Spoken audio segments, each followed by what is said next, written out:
Welcome, welcome. I'm just so excited about today's project. We're calling it the twist top. It is, I'm going to show you the first picture. We got a lot of pictures today, you guys, and that's just because I thought it would really be helpful to see it close up in pictures, and you can't complain that I have black on, and you can't complain that you can't see. So that solved everything with a bunch of pictures. So first off, let's show you the top. I saw this and I just my jaw dropped. It was just beautiful, and then all the details, just beautiful. So the top is $2,395, and you know, it took me about 2.5 hours from start to finish. I'm going to save you a lot of that time because an hour of it was just figuring out all the details, and that's the goal of today, is to figure out all the details in a short period of time so you can just hit the ground running. It took me about an hour to figure it out, about 30 minutes to cut it out, and about an hour to sew. So, again, when I saw it, I loved it. And then that's my emotional side. And then my logical side kicks in and says, okay, where am I going to wear that to? And I wouldn't wear it. And how could I make it to where I would wear it? So that's the process I started going through. And there's so many ways to do it. And the goal is really, truly to give you the tools and then let you decide what works for you. Because, you've got the opening, it goes all the way down. And you could just wear a tank top underneath it. You could just make another top and just wear it underneath. And I think it'd be cute to have it go all the way down, because the cool thing about, having it go all the way down is that it really creates that nice vertical line. I just did the top. I did it to my level of modesty. But I think, that's just, like I said, that's just one way. There's just numerous ways to do it and still make it functional, because there's so many great features of this top that I want to talk about. All right, so let's get started. Again, I'm going to show you where I started, the pattern work, and then the fabric. So I started with pattern number 113. And 113 is Sunny's top, and the reason I started with that is because the neckline is already a little bit wider over the sweater set. You could start as a sweater set at the base, but you're going to have to widen that neckline a little bit and then lengthen it. And the base of 113, all that work is already done for you. So that's why I started with 113. It all depends on what time, how important time is to you. All right, so then I'm going to go to the next picture, and I want to start I started with 5289. 5289, and you'll need 3 yards of whatever you're doing with, because when we get to the back on the sleeve, I'll show you why. Okay, so I started analyzing for you. And so the first line you see, that purple line, is I'm measuring from my shoulder to my waist, and this picture versus what I am, figuring out how many times I am bigger than the picture, and then you take each section and you can times it out. If you notice the very top ring in this picture, again, it's almost like a cowl. It's actually, so it's been squared, and I'll show you that when we go to do the pattern work. It's been squared at the neckline, or made kind of into a little boat neck, and then it just kind of sags down. It just kind of like a little cowl. And then the red line I want you to see, because there in that detail you could see that it wasn't a one-piece sleeve. It was done in a chevron on the sleeves, and I'm going to show you how to do that. So this first picture is just all about details, and noticing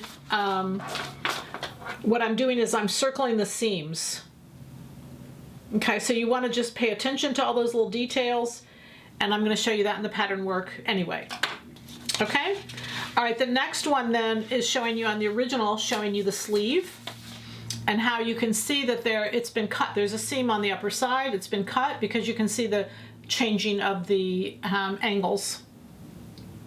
And then number 4, the back, is again showing you the details of the back. And you can go on. It's currently online. I saw it in the store, but you can see it online and pick up all the details. That's where I got the pictures from, because again, they've chevroned the back. What I want you to notice when you do a chevron, your chevron should always go up at the sides, so that your eye goes up. If it goes down, it's a very, it's a negative, it's a bad, your eye goes down. You want your eye to go up and out. And so that's why it's important, the direction of these chevrons. Okay, we'll get to that in a little bit. Okay, so what I'm going to start with is you're going to make a copy. And so what I did is I made a copy of my front, and that's the picture of it. And then I started the cut lines. All right, and the cut lines you can see there on that picture. And the only reason I'm showing you this is just to really there's no secret about where the cut lines are. You don't have to put them in the same place. Notice the first cut line though starts at the shoulder, and then notice how it goes over and how the neck has been brought up. And I brought the neck up 1 inch. And so that cut line really went from the shoulder to the original neckline edge, even though it had been brought up 1 inch. 1 inch was going to be where my little sag was. But so it goes from the shoulder line to the original neckline. And then the second one goes from the arm sky in. You can make them exactly even. You can make them a little uneven. It doesn't make a difference. It depends on how stripy your fabric is. If your fabric is heavily striped, which see mine had not only texture, and it had stripe but texture, so it gave me a little wiggle room. It gave me a little room for error, and I wanted that. Okay, and then the third cut is from the armhole to the front, and then I decided the last one I wanted was going to be under my arm because I didn't want any lower cuts. So that was my decision on my project, but you can decide where you want to go on that. All right, so the next one, and then before you're doing on the cut lines, I'm sorry, it's on the next one. On the next one, what you're seeing is you want to notch each one of those in a different places, just notch them together. You can see I did that, and I kind of circled it for you. And then number them. I just numbered them 1, 2, 3, and 4. Because you are going to have to put this back together, and it's very easy to flip a piece. So you always want to have those markings on them, and then I cut them. Okay, so that was my pattern prep. Not hard, kind of fun. Those little tips I just gave you took me a long time to figure out. Okay, so you'll breeze through that part. When you're cutting, and you take whatever piece you're cutting, you want to take it, cut it, make sure you add your seam allowance where you need it, and then I added a little 1/2 inch gap, that next picture is showing you, and then you're going to flip it, okay? So, and that's showing you that. The reason you're doing that, and you do that on all 4 pieces, is because it's going to be twisted 1 time, and by the time you twist it, it will be exactly right. So you're just gonna lay it down, leave a little 1/2 inch gap because you're gonna need a little bit of space for that twist, and then twist it, you know, flip it to go to the other side. Then you're gonna come back, the next picture is gonna show you, you're gonna skinny that middle. And I made that middle only like 1 inch wide because otherwise when you go to twist them, the middle parts will be just too thick. So skinny it when you're right in the middle of the twist, and then when you twist them, it'll actually look like it's twisting, even though it is twisting, but it won't look narrower. It's kind of a weird thing. Okay, so that's all. Your pieces are all cut out.